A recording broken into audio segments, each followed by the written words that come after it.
Guys, welcome into yet another edition of the Ben Garcia Show. The final show of the week before we wrap things up. There's a lot of things to get to. A new front office head honcho could potentially coming to the Phoenix Suns. And are we overhyping the Arizona Cardinals, setting them up for disaster, at least just a little bit? Let's talk about it all when in a couple of seconds. The Ben Garcia Show. Yeah. Best show in the land. Yup. Listen. Come and get your information from Ben Garcia. Get the latest on your quarterback, running backs, and receivers. Tune in, so any other show you don't need them. Any news that he giving out, please just believe him. Giving out the latest prediction and top-notch analysis. Wanna hear the truth, better have thick skin like callus. The latest move that your team just made can be damaging. The dudes ain't speaking no facts, they just be rambling. Lights, camera, action, turn on the show. Go get the cameraman. Yeah. Lights, camera, action, turn on the show. Go get the cameraman. The Ben Garcia Show. What is up, guys? Welcome into yet another edition of the Ben Garcia Show. Thank you so much for making me a part of your day. Don't forget to like, share, subscribe, and potentially, if you want to, follow me on all social media platforms at Ben Garcia Show. Appreciate you guys making me a part of your day. There's a lot of things to get into, so let's just start it off right here, hot and heavy, on the Ben Garcia Show. So yesterday, there was news that came down about the Phoenix Suns potentially hiring a new head honcho when it comes to the front office. And as I look for, as I pull up my notes from it all, Brian Gregory, one of the more significant voices in the Suns draft strategy. And before I get into what is legitimately all the bad in this potential hire, here's the one good thing when it comes to the Phoenix Suns' search for a new president of basketball operations or a new search of a GM, whatever it is role that this guy would be taking.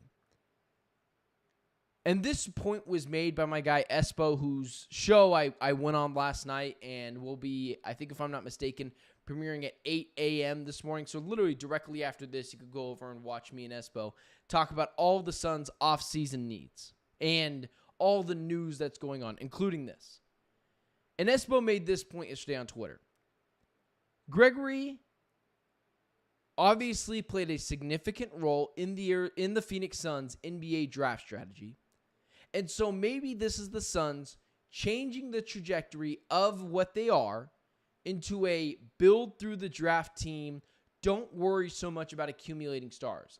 That is the one thing about this potential hire that I can get behind. If the Suns are starting anew and coming up with a new way of building a team, and that would be perfectly fine. You build this team through the draft, you get picks, you accumulate those picks, and occasionally you move them for players, but not often. You want to hold those things tight because what you've been doing isn't working.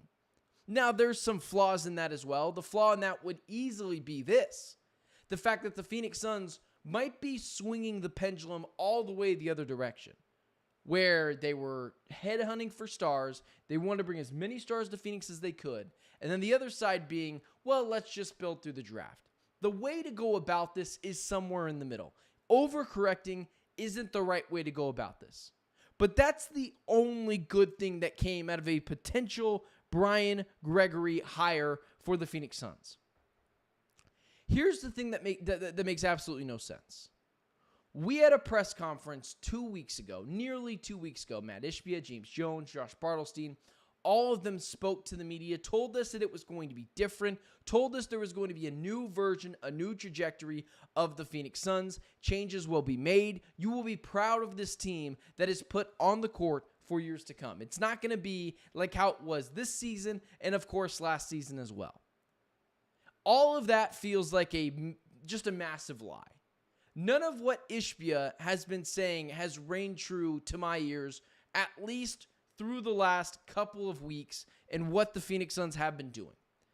Brian Gregory feels like a disciple of Matt Ishbia. I'll give you 2 seconds in the chat. You probably already know the answer to this question, but I'll give you 2 seconds in the chat to think about where you think what college Brian Gregory is from.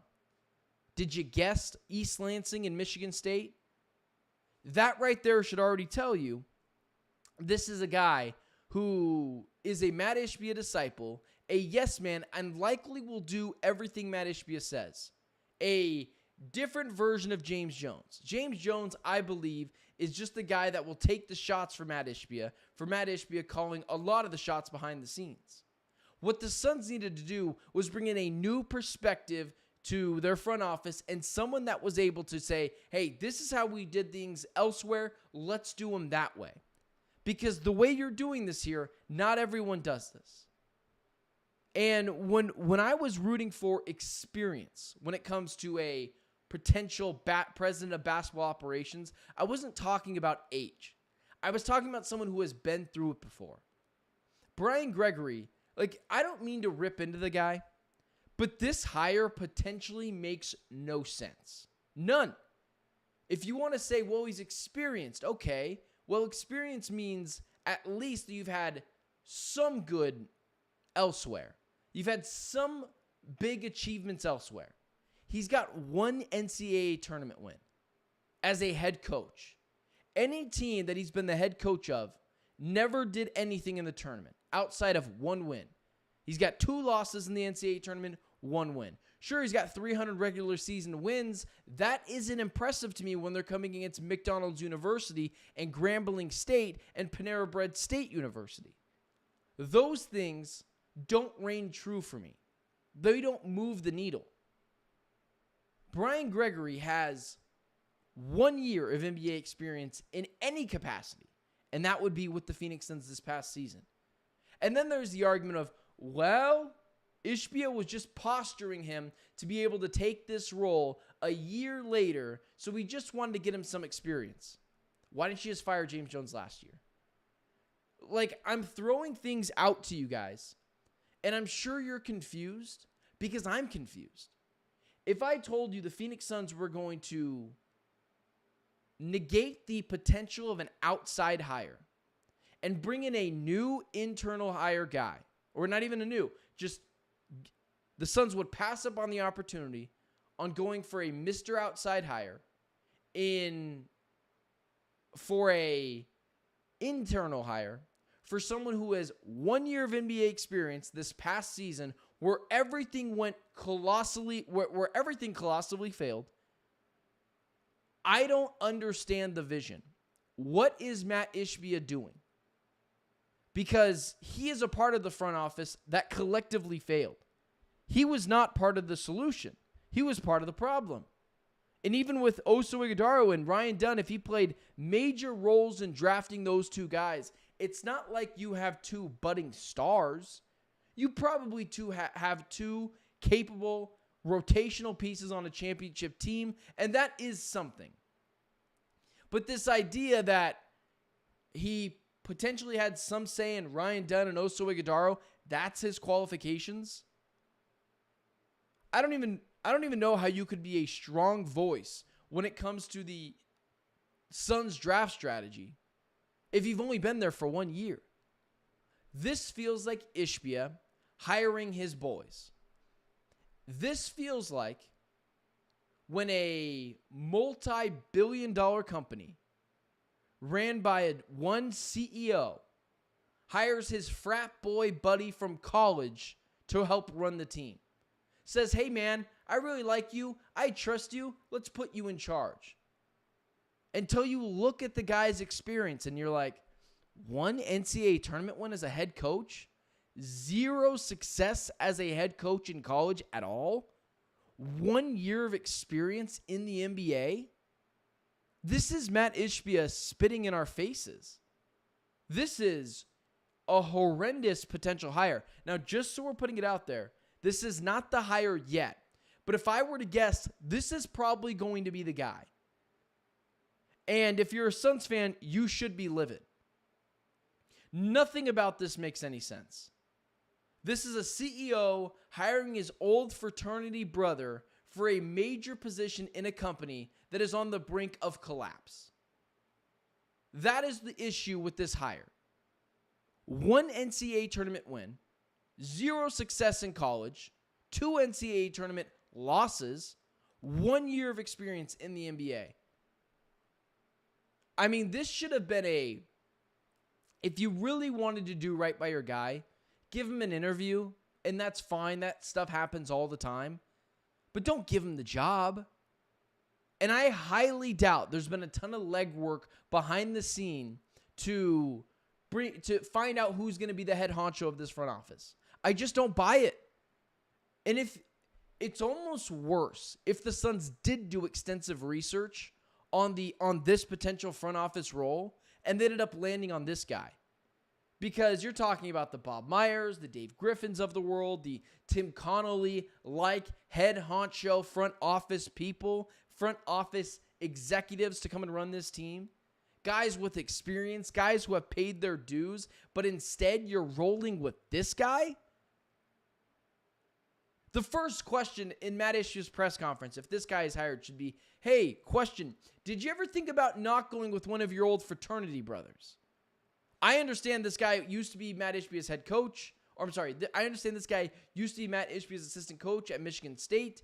I get they have a relationship, but the point still stands. It feels like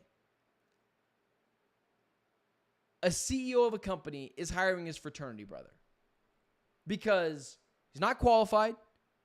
He's an experienced dude when it comes to basketball, but he hasn't had a lot of success. I hate to rip into a guy who I've honestly never heard of I hate to rip a new guy who I haven't heard of before 1 p.m. yesterday, but this is a disgrace. And I'll go even a step further. If the Suns do end up hiring Brian Gregory, one of the Suns' draft strategy guys, let's say they do that. I'm out on keeping Devin Booker. I want Devin Booker here. I like Devin Booker. I believe you can build around him and build a competitive team. Maybe not a championship contender, but a competitive team. But this is just a Matt Ishbia disciple who's going to do everything Matt Ishbia says. And so for that reason, you're just going to waste the prime years of Devin Booker. So you might as well just trade the guy, get maximum value you can for him now, because I don't trust this regime. And now it's come to the point where I don't trust this regime of the Phoenix Suns, but even more so, I don't trust Matt Ishbia for the first time as the owner of the Phoenix Suns. I've given him break after break after break. I've said, you know what? The guy hasn't gone cheap. He's went out and gotten Kevin Durant. He's went out and gotten Bradley Beal. He's been aggressive. He's taken swings. And I've said, I'm not going to fault him for that. He's made Suns games free. He's made concession stands food cheaper. Those are all great things. But when it comes to on-court basketball products, when I see Brian Gregory come across my timeline as a potential hire, a guy with no experience in the front office, 1 year of experience in the NBA as a whole, one NCAA tournament win as a head coach, not a lot of experience, if any, as a college basketball head coach, this again feels like a CEO doing his old fraternity brother a solid. That's what this feels like. A guy who has clear connections to Matt Ishbia, who is going to owe it to Matt Ishbia if he gets this job. This is a disgrace, and most importantly, it's embarrassing. I cannot believe they allowed a Bob Myers potential rumor get out in the open and then shove Brian Gregory in our face. I feel bad going straight after this guy because if I was him, I'd take the job too. The problem is not Gregory. The problem is Matt Ishbia continuously putting people who are not in charge or continuously putting people who should not be in charge in charge. This goes all the way back to Josh Bartelstein and now to Brian Gregory. I'm frustrated. And I shouldn't even be entertaining the thought of Devin Booker leaving this team. But this is how I feel. I don't trust the ownership and the front office to put a capable team around him. So you might as well just move him, get the most you can for him. And maybe at some point, Matt Ishbia will understand this kind of stuff doesn't fly. All right. Got me all fired up this morning. I thought maybe it was going to be a little bit of a harder morning to be able to do that. And what is a slower news week? especially when it comes to the Arizona Cardinals. The draft is over. The minutia of that is settling down. We've talked about Kyler Murray. We've talked about Will Johnson. We've talked about Jordan Birch. We've talked about Walter Nolan. The Cardinals aced the draft. The Cardinals had a solid offseason. They let some guys come off the board who I liked, but they had a clear vision. They went after the correct talent to be able to add on this defensive line. They have a vision of, if you need to be healthy and you need to be a high character player, we will take you here. And the Cardinals did a lot of that really, really well. But the one thing that I'll say, and I have been one of the issues when it comes with this as well, it feels like with the expectations that we're setting on the Arizona Cardinals, we are setting them up for failure. And what do I mean by that? It's not just me getting maybe a little too overhyped about this team, but it's also people like Jonathan Gannon. Yesterday on Jonathan Gannon's Mad Dog radio appearance with, forgot who it was, Adam Shine, I believe it was. He was asked about the fall of Will Johnson. And candidly, Jonathan Gannon basically said, I don't know why he fell. We loved his medicals. This is me paraphrasing, of course. We loved his medicals, or we were at least fine with his medicals. Great player. Best cornerback in the draft. And he fell to us at 47. We just don't get it. And then they drafted him, and then he said that a bunch of people, bunch of defensive coordinators called him up and said, wow, what a pick. What a selection. All of that's great, fine, and dandy. But I want to preface it with this. The Arizona Cardinals are not Super Bowl contenders yet. Maybe that changes throughout the course of the season and expectations change. Maybe the Cardinals start 11-0, 11-1, 9-3, and you're like, well, heck, maybe they can figure it out. But a lot of this season does rest on this defense, who we like the pieces they have, but is it going to change the perspective of the Arizona Cardinals season as a whole? Will Johnson, as much as I love him, and I believe I've been the president of the Will Johnson fan club, it does feel like, for example, we're setting him up for failure at least a little bit. It is hard to play cornerback in the NFL. When you are a highly sought-after cornerback and you set him on an island with one of the better wide receivers in the NFL, he's probably going to get cooked for a game, maybe 4. Because it's easy to go from a guy who's going to be a lawyer at Grambling State or Wisconsin University and lock that guy down. And what's going to help him is he's going to be going up against Marvin Harrison Jr. every day, and that's also great for Marvin Harrison Jr., but he's going to struggle at first. I would be dumbfounded if Will Johnson just came out of the gate dominating. It's hard in the NFL. I believe, second greatest learning curve outside of quarterback in the NFL is cornerback. Because you go from defending guys who are going to be working at Panera Bread in a couple of weeks here to Justin Jefferson, Marvin Harrison Jr., these types of players, elite level players, Jamar Chase, Tyreek Hill, all these guys. And there's a learning curve there. And it doesn't mean he's not going to be awesome. I think he's going to be. But it's going to take a little bit of time. So in the first part of the season, what needs to happen is the offense needs to carry the defense. Because I don't think the defense is going to be the 85 Bears or the 2002 Ravens right away. I think it'd be foolish to think that. So what needs to happen is the defense needs to be able to come into their own later in the season, and the offense needs to be able to cover the defense's ass. Because there's a lot of young players on this defense, whether it's Rabbit Taylor Demerson, Garrett Williams, Jordan Birch, Will Johnson, Walter Nolan. There's a lot of new players on this team, and not to mention new faces as a whole.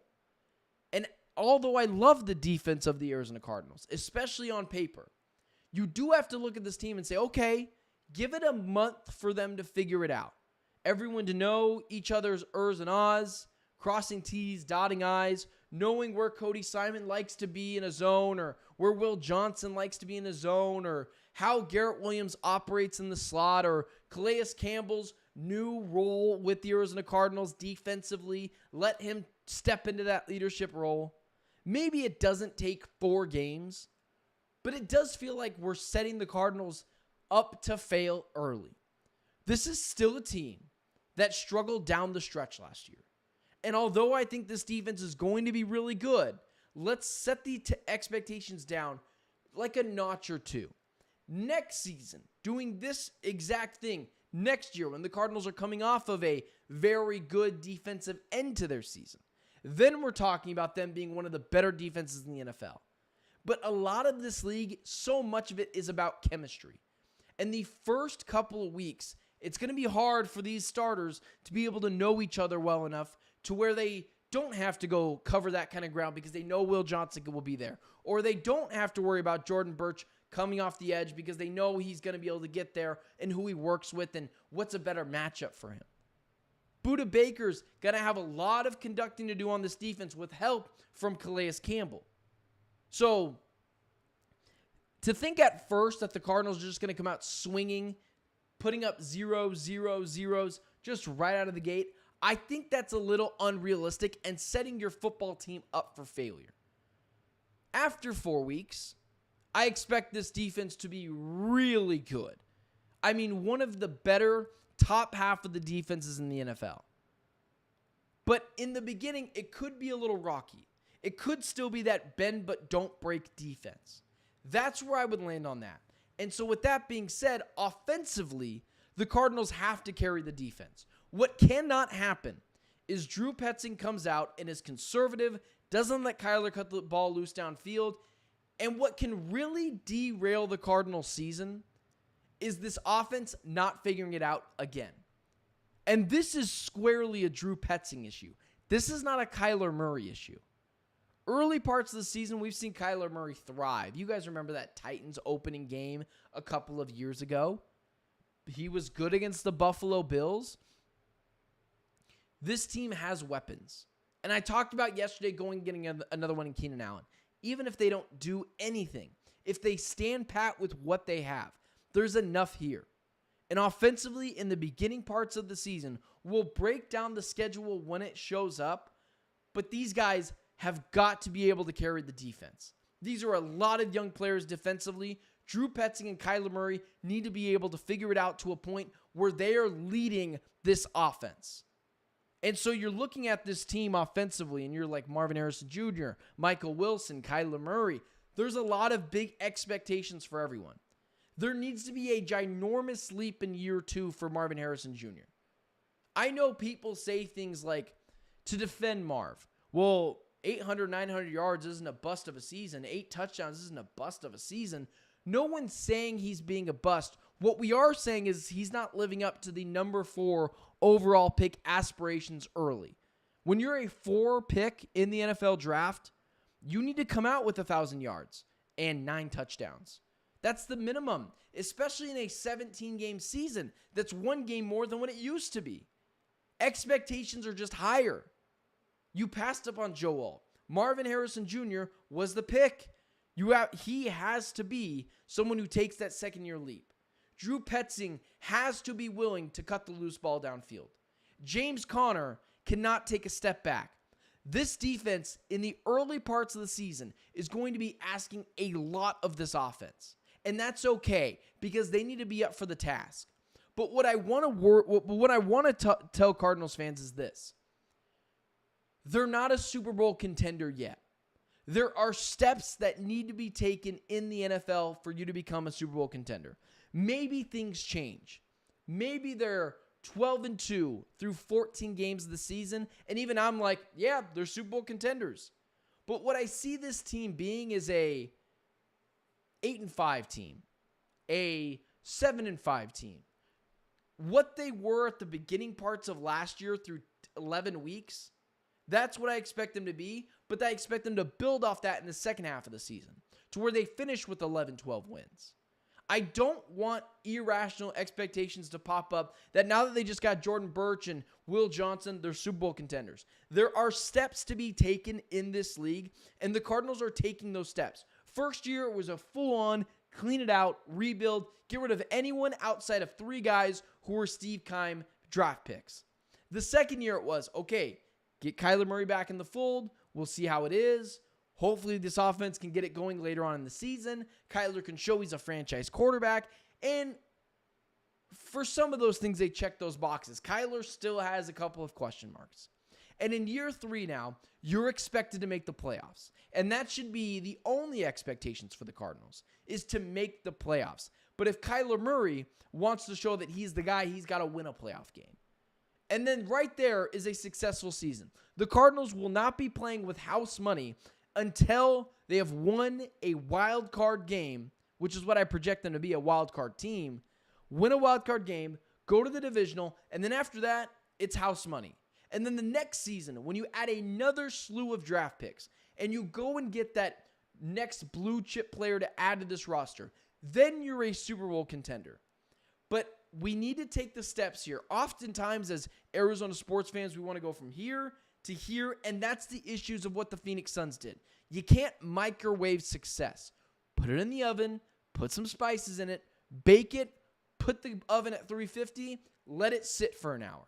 That's the better way to build this team. If they're ahead of schedule and they're awesome halfway through the season, I'll adjust my expectations accordingly. But what I don't want Cardinals fans to do is start overrating a rookie in Will Johnson, who will have a little bit of a learning curve, but I think is going to be awesome. But in the beginning, it's going to be a little murky.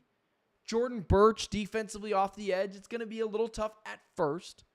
And this defensive line, who goes in here? Who subs in here? How's Calais Campbell going to be? Is he going to take a step back? Is Dalvin Tomlinson going to get paid and step back? Budda Baker, is he falling apart a little bit? There are questions to be answered. I think largely a lot of them will get answered, and this will be a playoff team. But at first, through the first couple of weeks in the season, give them a little bit of a break. It's the offense that should be judged very harshly. They've been together for long enough. They need to figure it out. And so with that being said, they have to carry this team through the early parts of the season, not the defense. And so the expectations right now feel a little high, just a little high. If the Cardinals get to the divisional game, then they're playing with house money. That's all it should be. As of right now, let's just take the steps. Next year, potential Super Bowl contender. This year, let's just make it to the divisional and show everyone we're ready to take that next step, and we add the blue chipper and we add more draft picks. That's what the Cardinals have to do. Not overvalue what they are right now and then set them up for failure because they make the playoffs, but they didn't win a playoff game or something of that matter. So that's where I land on that, guys. I stream every morning, Monday through Thursday at 7 a.m. local time, 10 a.m. Eastern Standard Time. You guys can follow me on any and all social media platforms at Ben Garcia Show. DM me, at me on social media, ask me a question. I will respond to you. I appreciate you guys making me a part of your day. I'll see you guys starting on Monday of next week, because remember, we are a Monday through Thursday show, 7 a.m., 10 a.m. Eastern Standard Time. Follow me on all social media platforms at Ben Garcia Show. Guys, thank you for a great week. We have been streaming every day since last Monday because of the NFL draft. Now we're back to a regular schedule, Monday through Thursday, 7 a.m., 10 a.m. Eastern Standard Time. Thank you so much for making me a part of your day. Follow me on all social media platforms at Ben Garcia Show. Interact with me on social media. I will interact with you back. TikTok, Twitter, Instagram, I'm everywhere at Ben Garcia Show. Appreciate you guys making me a part of your day. And I will see you guys on Monday, bright and early at 7 a.m.